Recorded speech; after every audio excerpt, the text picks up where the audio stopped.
Breanna Elaine takes over the world, interviewing Turning Point, part 1. Thank you guys so much for joining me for this interview at a sound space. George. Thank you. I'm really excited for you guys to be a part of my new project called Where the Snakes Live. And I really wanted to use my project as a platform to make a difference. And I'm so glad that Turning Point Center can be a part of that. So why don't you guys tell me a little bit about what Turning Point is, really? Turning Point is a peer support agency that our goal is to provide a safe, non-judgmental space for people that are struggling with substance use disorder and their family members to seek support and to receive resources that might be able to help them, educate them about what recovery looks like for a lot of people. Right. And you know, we provide people lots of resources to access other services that they need. Right. So you're kind of a hub where people can go and get everything taken care of. It's like a first step. Right. To get in there. And it's located in Rutland, right? I've never been there. It's at 141 State Street. And Okay, you should State come Street. down sometime and see it. I will. I definitely will. So why don't you tell me a little bit about what your job title is and what some of your bigger duties are at Turning Point? Well, my job title is I'm the executive director there. I'm also a nationally certified recovery coach, so I do provide some recovery coaching services. But mainly my job is kind of the overall running of the whole center. You know, it's seeking grant funding, it's working with our grant writer to apply for grants, maintain the funding for nonprofit, figure out how we can, overseeing the staff, figuring out what do we need for staff, when we hire staff, paying all the bills. Right, running a nonprofit. I almost started one and decided maybe I didn't want to. Think about it long and hard before you do it, because it's difficult. There's a lot to it, the grant writing, and oh my gosh, so you've got your hands full for sure. Yes, definitely. Wearing many different hats. Mike, what do you do specifically at Turning Point? So I'm a nationally certified recovery coach as well, and I'm also the supervisor of our law enforcement program. Yep. And also the supervisor of our emergency department recovery coach program that we have, along with being a group facilitator, running groups. Right, so you help run support groups for people in recovery. Correct. Yep. And can you talk a little bit more about what you said before, the law? What is the law enforcement program? So the law enforcement program is a program that is used with the Rutland City PD along with the state police.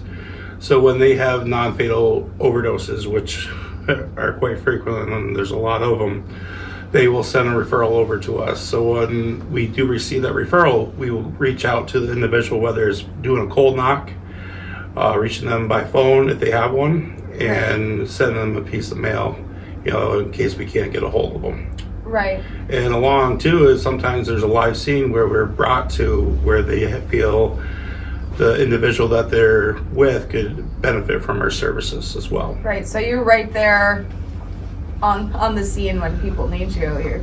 You show up. Correct. Okay. I see that. It's a very important job. Okay. What are some of the services that Turning Point offers? So I know you do recovery coaching, group coaching. You help connect people with resources. Is there anything else that I'm missing? Probably a lot. We can help people with transportation needs through Marble Valley Regional Transit. There's a grant that they got that's for transportation for people that Medicaid transportation doesn't cover. Right. Okay. So a lot of times when people need, say it's less than, because Medicaid transportation, you have to be 48 hours in advance to schedule a ride. So we get a lot of individuals that have got a bed date at one of the inpatient rehabs. Yep. They don't have any way to get there. So a lot of times if they come to us that day or the day before, we can call and see if they have volunteer drivers that can drive them to rehab. Right. And we've had a lot of success with that program because we get a lot of people that come in and say, I need to be at Valley Vista at 2:00 today, or Serenity House at 10 o'clock this morning, and they've been very helpful with us as far as getting people Right. rides there. Because when a bed opens up, they have to go and show that Get there, day if they don't yeah. contact them, and then they lose the bed, and then it, Right, you know, and right. lately it's been, you know, 2 weeks to get somebody to Ooh, do it. yeah. And I know you mentioned before when we were talking that people can come and make phone calls. Some people don't have phones. Right. Some people are having, like you said, other issues. Like, you know, we've got the addiction piece, but sometimes there's the domestic violence issues. You know, they might be experiencing homelessness. They might not even have a phone or transportation, things like that. And we can help people, you know, if they don't have phones, a lot of times if they need to get a hotel room, it's going to economic services or calling 211 after 4:30. We can connect people to News Story, like for domestic violence. Right, yeah. We also, you know, we provide resources for family members. We have an Al-Anon meeting that goes on at our center. We have a family support group that we run. So family members can come and just talk with other people that are going through it. Because Right. a lot of people just think that, you know, they get caught up in the shame and the stigma. They're afraid to talk to anybody about what's going on, and they think whatever's happening to them is so unique. Right, They don't realize it's happening to other people. right. So it gives them that sense of understanding, and they can get support. Right, that's important for It is. sure. Yeah, for family members too. All right, let's see what else I have. So here's a bigger question that I'm sure people are wondering about. Why did you choose to work with me on the Where the Snakes Live project? And I mean, I can kind of summarize some of it too, but you know. I think, you know, talking about addiction and how it affects families and what it does to individuals that are struggling with it, we need to have more open conversation Right. about it. And anything to promote that and to get people to feel that there is a place that they can go to, and they don't have to necessarily sign up for anything the minute they walk in the door. Right. They can just come in and have a conversation. But there's so many people hurting that we need to talk about this more, and we need to have a better understanding. Yeah, I do want to say I was a little nervous to put this song out just because of, you know, the underlying message of it. And I was a little nervous that, you know, Jeremy, that his family might not like it, or you know, that they wouldn't want me telling everyone that he, you know, died of a heroin overdose, because it might be embarrassing, or, you know, something that we're not supposed to talk about. So I did reach out to his family, and I made sure that, like, and they were very happy. You know, they approved of the project, and said I was doing something good. So it really gave me the extra push to be like, okay, this is what Jeremy would have wanted me to do. You know, I'm using this project for good to make some kind of a difference, and I have to show other people, like, I'm not scared to talk about it, you know, and I can't be like hiding or shameful or things like that, because I want to stand up for Jeremy, but I also want to stand up for everyone who's struggling and say, you know, I'm here for you, I support you. It's okay to talk about it. It's okay to be struggling. And I'm not going to judge. There's people out there like us that are here to help, and we're not going to judge you. And it's all right to talk about it. You're helping raise awareness about the issue. I mean, Right. and this is something that family members, if they do help loved ones struggling with it, should not be embarrassed, because it is a disorder. There's no known cure for this, you know, Yeah. and, you know, you got to think of this as a cancer, because no one grew up one day wanted to be an addict or an alcoholic. You know, this Yeah. is something that we, unfortunately, some of us suffer with, you know, and when you do finally get into the recovery aspect of it, you know, it's not that boom, you're cured. This is something you got to work at every day for the rest of your life. There's no Yeah. holidays, there's no breaks, you know. Yeah. So, I mean, for what you're doing and raising awareness about the drug epidemic that's going on, the amount of overdoses that go on, you know, is very. I'm completely grateful that you're bringing this out, because there's a lot more people that need to be aware of the struggle and the you know, the what do you want to call Pain? it? The pain. Well, the just ongoing support that people really do need. I mean, that's what hit me is that, you know, when you're in recovery, because I'm sober. I've been sober for maybe like 3 years from at this point, maybe more. I'm not sure. I stopped counting. Awesome. But thank you. But yeah, it really is.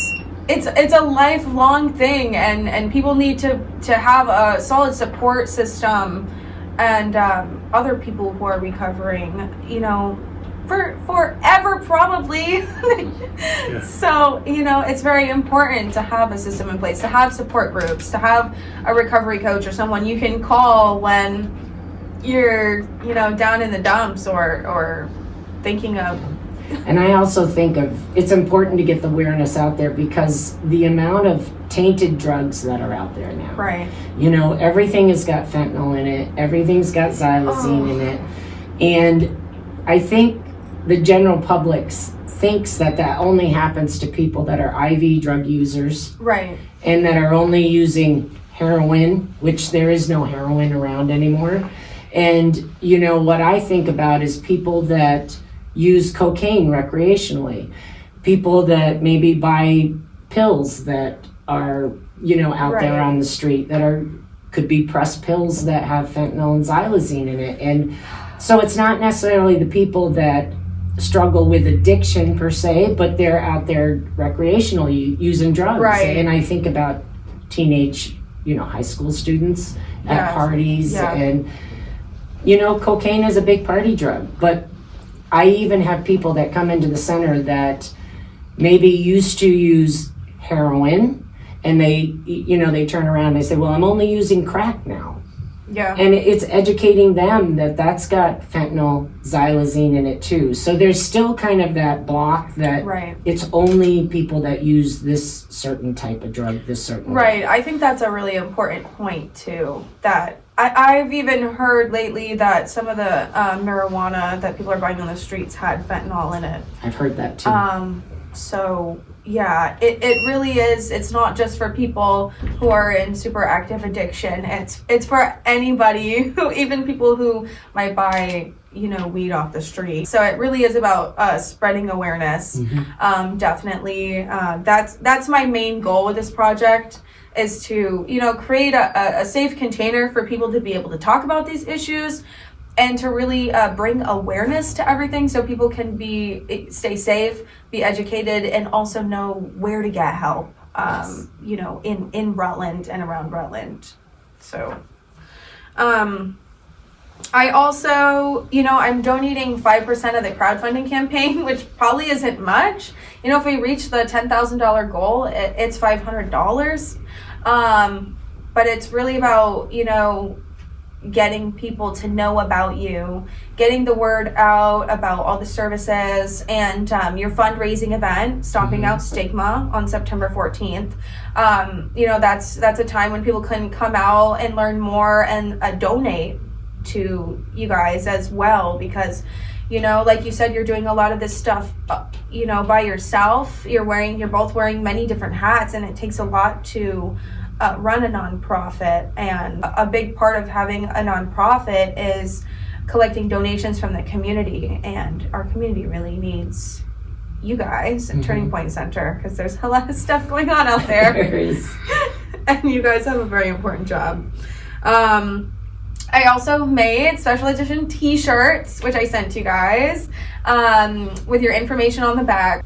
All the money that we get from the t-shirts, the profits, I'm going to be donating back to you guys. So Awesome. Thank you. hopefully everyone will buy some cool t-shirts. Yes, t-shirts are great. T-shirts, because that helps too. And you'll show up to the Stomping Out Stigma fundraising event, September 14th. So how can people learn more about Turning Point?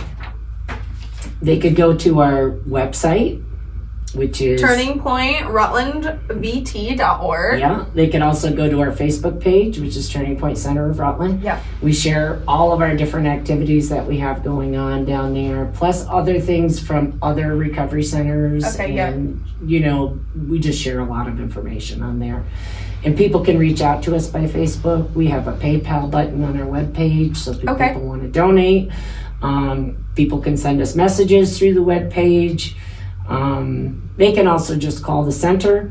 Right. They can walk in, you know, whatever way they want to come in. And, you know, the biggest thing I want to encourage people to understand is that they can walk into our center, have a conversation with someone, and don't have to come back again if they don't want to. There's nothing that they can walk in the door just to have a conversation and learn. Right, there's no pressure, Right. you know, you're not going to force them to do anything. And we don't even have to take their names. I mean, they Right. can come in, they don't have to give their full name. Right. You know, we try to make it as safe as possible and not make them feel like the minute they walk in the door, they've got to get signed up for something. Right, because that's a lot of pressure sometimes. So they can freely go and learn about, you know, what you guys do, or maybe ask questions about services for themselves. Yeah. And you guys have a schedule of events and things like that, maybe on your website? Well, or- we don't have a lot of events that go on at the Okay. center. Since COVID, it's kind of, you know, when everything shut down in person, we used to have pottery, we used to have different craft things, and Right. it's kind of, you know, since COVID got over, we have so much recovery coaching that we're doing, and we're in such a very small space Right, yeah. that not all of my staff have offices, and trying to find that small space, private space to meet with people one-to-one, Yeah. we just haven't really had the capacity to really start up fun activities. We do Right. do a wellness group, which we started on Tuesday, that goes from 10 to 12. That's, you know, like we did Valentine's cards Yep. and made cookies, and I believe that's going to go on every Tuesday for a while. I'm just not sure what they've planned. I have other Right. staff that are planning that, but we will share that on our webpage. We're also going to have Writers for Recovery that start in March, and that's open to anybody that wants to come, and, you know, just they'll be given writing prompts. Okay, I like And that. Bess O'Brien and Gary Miller run Writers for Recovery, but they have a facilitator that's in Rutland that's going to be doing the group. Right. And it, you know, it's amazing what people come up with writing prompts, you know, and they can get out their feelings on paper. I know. I love writing and creative writing, but also journaling. It's very therapeutic. It is. And it's really good to go to something, like leave the house, go to something like a healthy event where there's other people. Because a lot of the time, you know, I find as a sober person that sometimes I have a hard time finding events that aren't centered around like drinking, or we can always go to the bar, but then Right. when you get sober, you're like, what do people do?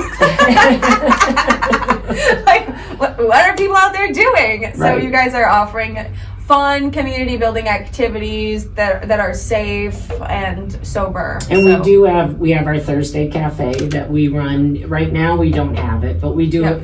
It's the last Thursday of the month. Is that what it is, Mike? Yes, And it'll be starting again in April, the end of March. end of March. And that goes from 11 to 2. 11 to 2, yep. And that's a free meal. Free meal. Nice. People can Yeah. come down and get, you know, a good meal, meet some of us. It's such a nice casual Yeah. event. And we try to get some other community agencies to come down and do the meal, Right.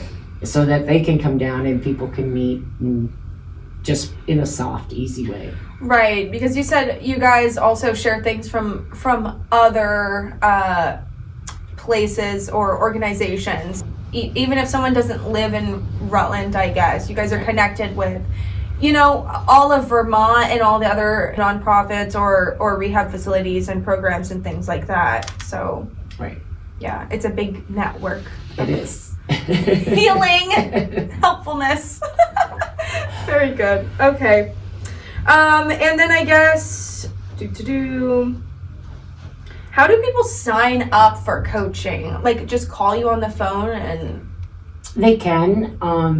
we prefer that, if they do call us on the phone, we try to see if it's possible for them to come down to the center, because it's much better to meet face to face and have that conversation. So people can come down to the center.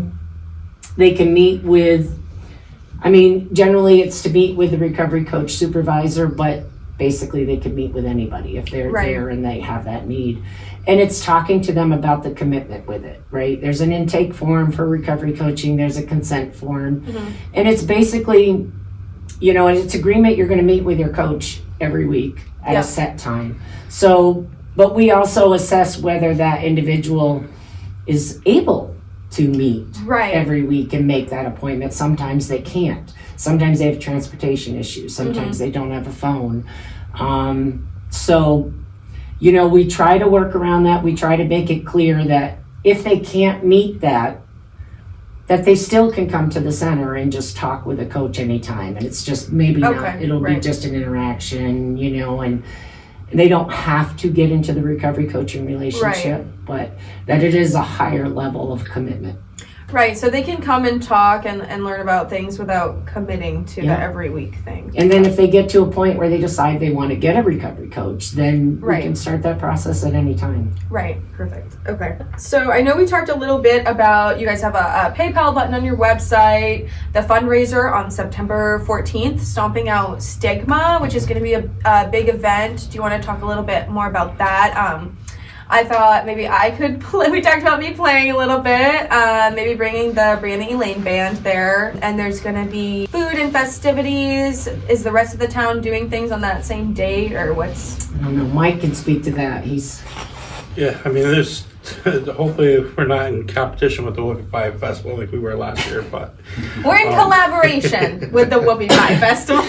Yes, we got guest speakers that come. We have different contests each year. One year we had a death nut challenge. One year we had a pie eating competition. Last year we did a hot dog. This year we're gonna have like a chili cook-off to see who can do make the best chili, whether it's vegetarian, beef, whatever it may be.